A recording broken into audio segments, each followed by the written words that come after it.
Hi, this is Karen from Northern Maine, and I'm here at Maple Meadow Farms. We're at the in Mapleton, Maine. That's Northern Maine, and I'm here with a very dear friend of mine, Natalia Bragg. She's from the Natalia Bragg farm, and welcome. Thank you for sitting with me and talking. It's a pleasure always. Always it is, and always a pleasure to be with this woman. One of the things that I'd like to ask you is your family history. I've always found it fascinating. I think our friends out here would also enjoy learning a little bit about you. Could you share some of your history of your family and the medical profession and how they got involved with the herbals? Well, I'm one of 6 women that are healing women in my family. And I came to it by way of about 50 of them that helped me. And I was a very sickly little child.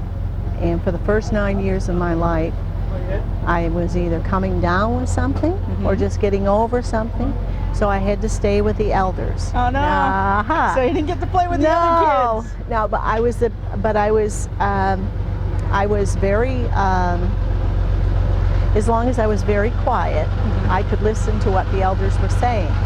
And they provided me with color books and crayons and storybooks. But the stories that my older relatives were telling about what was going on in the family, I mean, Aunt Tilly's diarrhea was a really, I thought that was some kind of an exotic thing. Right. You know, I was only 4. And the next time, when I saw Aunt Tilly, I was going, I wonder where she put that, you know?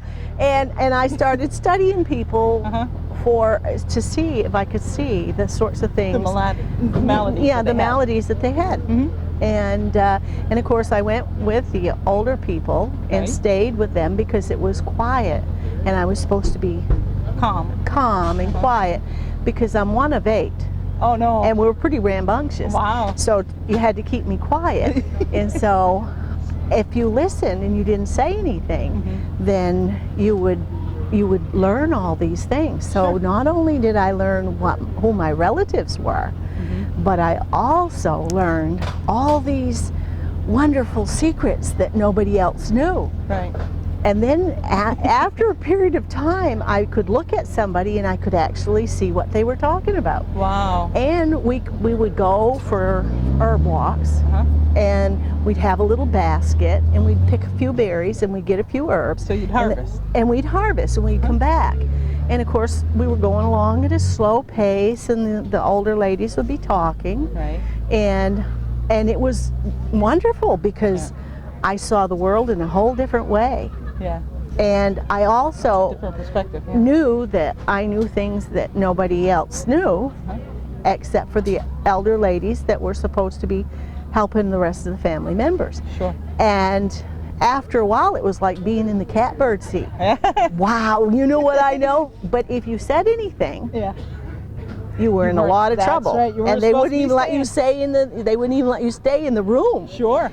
So well, they've got these privacy statements. This is true. Now, you know. Well, yes. My grandmother had a little saying. She said, "Now, Natalia, it's nobody's business what's in anybody's underwear drawer," and that included whatever they took for diarrhea. Sure. And so you had all these secrets, and they were so wonderful. Yeah, and juicy, and you couldn't tell. Yes, and you couldn't tell. But you had this wonderful camaraderie going with the older people in the family. And because you were just kind of always there, they talked to you just like they talked to each other. Sure. And so by the time I was 17 years old, I knew everything. Of course. Absolutely. I knew everything. Ready just to ask cure me. The world. Yes. And I was all ready. You know. And then they wouldn't let me practice. And I'm going, well, why? I know everything. And they said, you don't have any vested interest. And I'm thinking, now what the hell does that mean? And so I quit helping them. Yeah. Okay, you want me to practice? I don't want to That's go it. there. I'm not going in your sandbox. That's it. I'm not going to do it. And that was fine, but they still wouldn't let me practice. Right. So as the season rolls around, I would remember when this is in flower, I should be getting that. Yep. but I'm not doing it because they won't let me help. And they let me watch. They just wouldn't let me participate. Right. And I really thought, I was really offended because I knew everything. Just ask me. Why didn't they want my help? So what happened was, then I got married and had my first child in that same year. And now I had a vested interest. Yeah.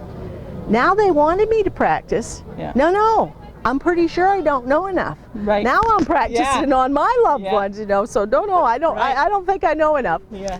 And well, that's true. That makes sense. If you're you're ready, you know how to do it. But if it's somebody else, well, if they get into some pain, it's not your pain, it's somebody else's. But when it's your family, it means a lot more. Well, yeah, you're playing with your loved ones, not somebody else's. Sure. And now I'm scared. I don't want to do it. Yeah.